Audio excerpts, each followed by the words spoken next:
எல்லாருக்கும் வணக்கம். நான் உங்கள் டாக்டர் ஷர்மிகா. இன்றைக்கி டயபெட்டிஸ் பற்றி நம்ம எலாபரேட்டடாக பார்ப்போம். முன்னாடியே நம்ம பார்த்துருக்கோம். நம்ம திருப்பி சொல்லும்போது தான் ஒரே டாப்பிக்கில் பேசும்போது கொஞ்சம் கொஞ்சமாக நம்ம ரெடி ஆகிடுவோம்ல. அதனால தான் இந்த டாபிக் இன்னொரு டைம் நான் எடுத்து பேசுகிறேன். டாக்டர்ஸ் நிறைய பேரே வந்துட்டு டயபெட்டிஸ் ரிவர்ஸ் பண்ண முடியும், மேனேஜ் பண்ண முடியும் அப்படின்னு சொல்கிறாங்க. ஆனால் பேஷண்ட்ஸ் வந்துட்டு 25 வருஷமாக நான் டயபெட்டிஸ்க்கு மெடிசன் போடுறேன், பழகிடுச்சு அப்படிங்கிறாங்க. எப்படி டயபெட்டிக்கு மெடிசன் போகிறத வந்துட்டு நமக்கு பழகும்? அது நம்ம யோசிச்சிருக்கோமா? டயபெட்டிஸ்னாலே it is a lifestyle disorders. It is not வெளியேந்து ஒரு விஷயம் வரனால, அது தாக்கறனால, இது தாக்கறனால வரப்போகிற ஒரு விஷயம் இல்லை. ஒன்றா ஹெரிடிட்டரியாக இருக்கும், நம்ம அம்மா அப்பா அங்கங்கே இருந்து நமக்கு வர்றது.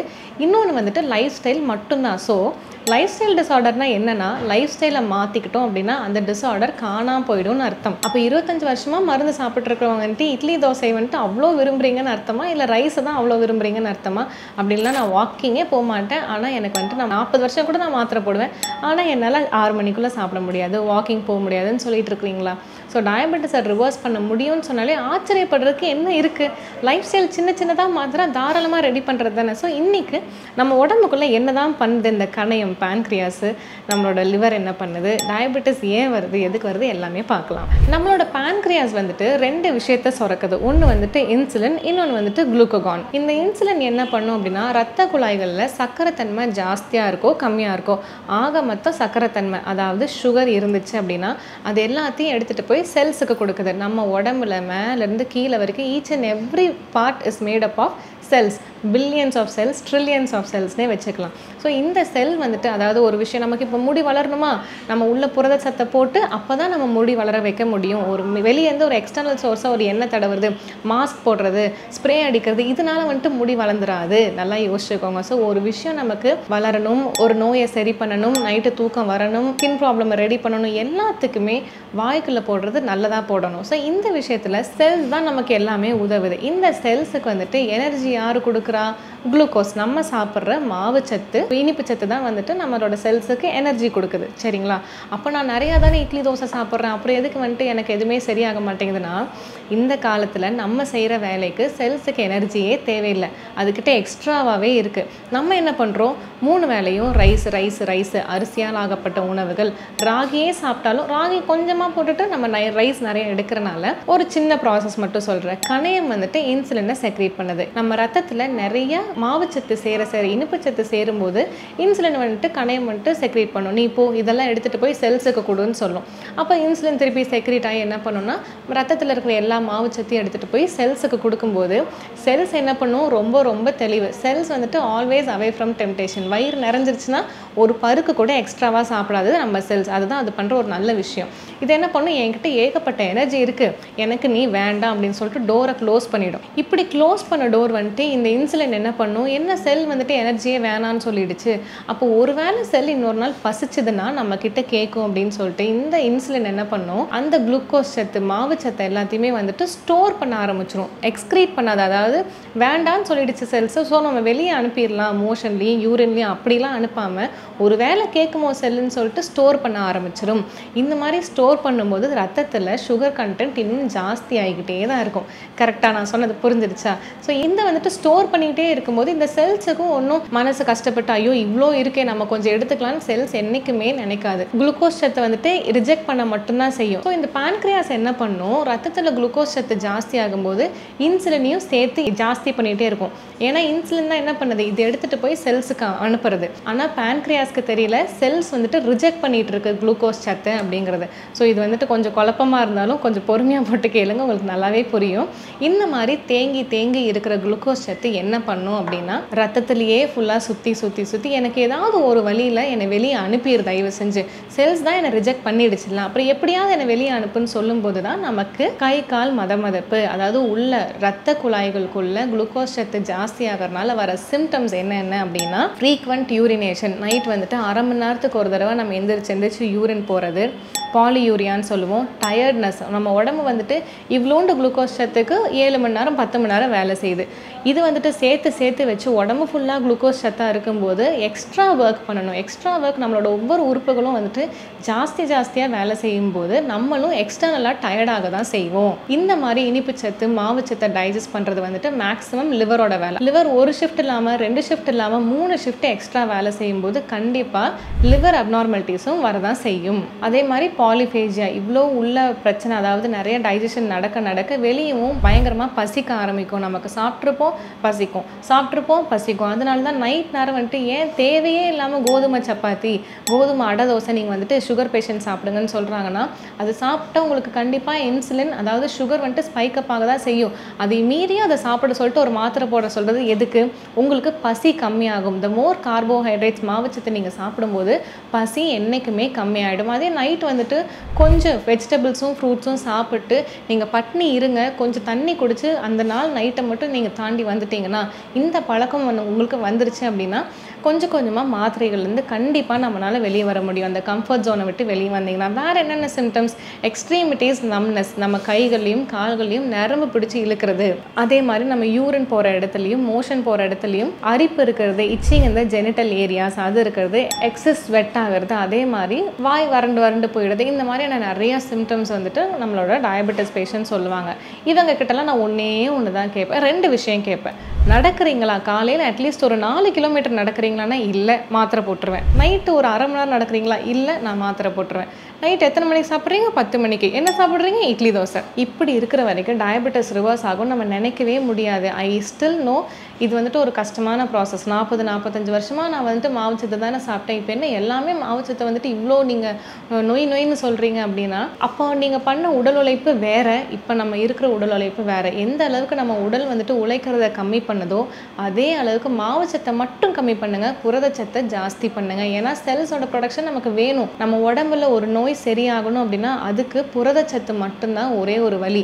ஒரு ஸ்வீட் சாப்பிட்றனாலையோ ஒரு இட்லி சாப்பிட்றனாலையோ அந்த செல்ஸ் வந்துட்டு நல்லா ரெஜுவினேட் ஆகி புது செல்ஸை ஃபார்ம் பண்ணாது. புரதச்சத்து மட்டும்தான் ஃபார்ம் பண்ணுங்கிறது நீங்கள் புரிஞ்சுக்கணும். அதே மாதிரி டயபெட்டிக் பேஷண்ட் இருக்கிற மாதிரி நான் முன்னாடியே சொல்லியிருப்பேன், லிவர் வந்துட்டு என்ன பண்ணுதுன்னு எல்லாமே சொல்லியிருப்பேன். ரிஜெக்ட் பண்ணுற மாவுச்சத்து எங்கே போய் உட்காருது? நம்ம லிவருக்கு மேலேயும் ரத்த குழாய்கள்லையும் உடம்புல அந்தந்த ஒரு சில பார்ட்ஸில் போய் உட்காருது. லிவருக்கு மேலே உட்காருது ஃபேட்டி லிவராக மாறுது, லிவர் அப்நார்மலிட்டிஸ் வருது. கல்லீரல் கொஞ்சம் கொஞ்சமாக ஓவராக வேலை செஞ்சு அதோட செயலையே மொத்தமாகவே வேலை செய்யாமல் போயிடும். 2வது ரத்த குழாயில் வந்துட்டு கொலஸ்ட்ரால் மாவுச்சத்து போய் உட்காந்து அந்த கொலஸ்ட்ராலாக படிஞ்சு அந்த கொலஸ்ட்ரால் படிகிறனால நம்ம ரத்த குழாய்கள் குறுகி போகும்போது ரத்த ஓட்டம் ஸ்லோ ஆகுது. ரத்த ஓட்டம் ஸ்லோ ஆகும்போது ஹார்ட் பம்பிங் கம்மி ஆகுது. ஹார்ட் பம்பிங் கம்மி ஆகும்போது பிபி வருது. அதனால தான் சுகர் இருக்கிற பாதி பேருக்கு வந்துட்டு கூடவே ஒரு ஃப்ரெண்டு மாதிரி பிபியும் வந்துடுது. பிபியும் சுகர் இருக்கிற முக்காவாசி பேருக்கு ஒரு ஃப்ரெண்டு மாதிரி ஃபேட்டி லிவரும் கொலஸ்ட்ராலும் கூடவே சேர்ந்து வந்துடுது. இதுதான் இதோட ப்ராசஸ். இதெல்லாம் நமக்கு எதனால வருது? நான் நல்லா தான் இருக்கேன் அப்படின்னு சொன்னவங்க, நீங்கள் முன்னாடி ஒரு 5 to 10 years முன்னாடி நம்ம என்னென்ன சாப்பிட்டோம்?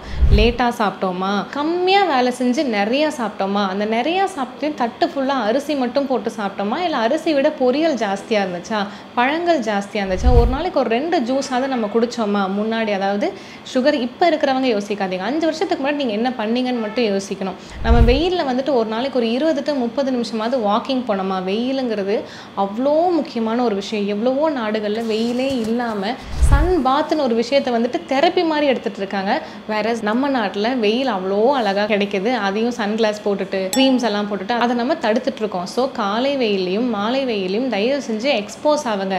த மோர் விட்டமின் டி யூ கெட், நீங்கள் அப்சார்ப்ஷனுக்கும் டைஜஷனுக்கும் எக்ஸ்க்ரீஷனுக்கும் எல்லாத்துக்குமே அது வந்துட்டு ஹெல்ப் பண்ணும். நிறையா சாப்பிட்டாலும் இந்த தேவையில்லாத அன்வான்ட் ஃபுட் மட்டுமே எடுத்துக்கிறது. உங்களோட உணவில் தட்டில் வந்துட்டு ஒன்றா மாவுச்சத்து அப்படிலாம் இனிப்பு சத்து, இது 2 தவிர்த்து ஒரு புரதச்சத்து, ஒரு விட்டமின், ஒரு மினரல், ஒரு மல்டி நியூட்ரியன்ட், இந்த மாதிரி ஒரு சத்து வந்துட்டு பெருசாக இருக்க மாட்டேங்குது. அதே மாதிரி 7 மணிக்கு மேலே எதையாவது ஒன்று குறைச்சிக்கிட்டே இருக்கிறது. தயவு செஞ்சு 7 மணிக்குள்ளே சாப்பிட்ருங்க. 6 மணிக்குள்ளே சாப்பிட்றது பெஸ்ட்டு. நான் அப்படி சொன்னால் தான் அட்லீஸ்ட் ஒரு 7 மணிக்காவது நீங்கள் முடிச்சிருவீங்க. இதை நான் சொல்லிக்கிட்டே இருக்கேன். நம்ம சாப்பிடாம மட்டும் ஒரு 10 வருஷம் கழிச்சு ஹாஸ்பிட்டல் வரும்போது அதை நம்ம ரியலைஸ் பண்ணக்கூடாது. ஸோ தயவு செஞ்சு 7 மணிக்கு சாப்பிட்ருங்க.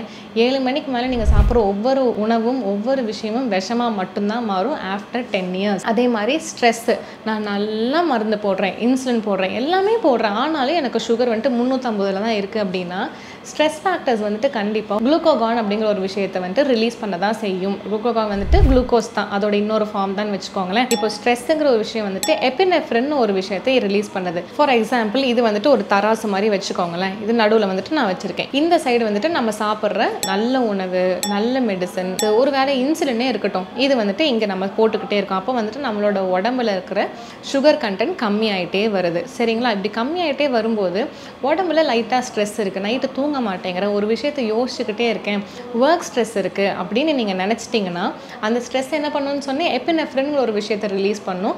அந்த எபினெஃப்ரின்ங்கிற ஒரு விஷயம் வந்துட்டு நம்மளோட ரத்த குழாய்களில் குளுக்கோஸை ஜாஸ்தி பண்ணி விட்ரும். அப்போ ஸ்ட்ரெஸ் ஆக ஆக என்ன பண்ணுன்னா இந்த மருந்தோ டயட்டோ லைஃப் ஸ்டைலோ எதுவுமே வேலைக்கு இல்லாமல் போயிடும். எல்லா ஸ்ட்ரெஸ் மட்டும் இப்படி ஆகி பயங்கரமாக குளுக்கோஸ் வந்துட்டு ஹைக்கப் ஆகிடும். ஸோ நான் லட்சக்கணக்கில் கோடிக்கணக்கில் ட்ரீட்மெண்ட் பார்த்துட்டு இருக்கேன், ஆனாலும் எனக்கு சரியாகலைன்னா இந்த ஒரு விஷயத்தை கண்டிப்பாக நீங்கள் கன்சர்ன் எடுக்கணும். ஸ்ட்ரெஸ்லேருந்து எப்படியாவது வெளியே வாங்க. நிறைய ட்ரீட்மெண்ட் எடுத்துட்டேன், தூக்கம் வரல அப்படி, அதாவது நம்ம வந்துட்டு டயபெட்டிஸ்க்கு மருந்து எடுத்துக்கிட்டே இருக்கோமேனா ஒரே ஒரு விஷயம் தான் பண்ணுவாங்க, தூங்க மாட்டாங்க.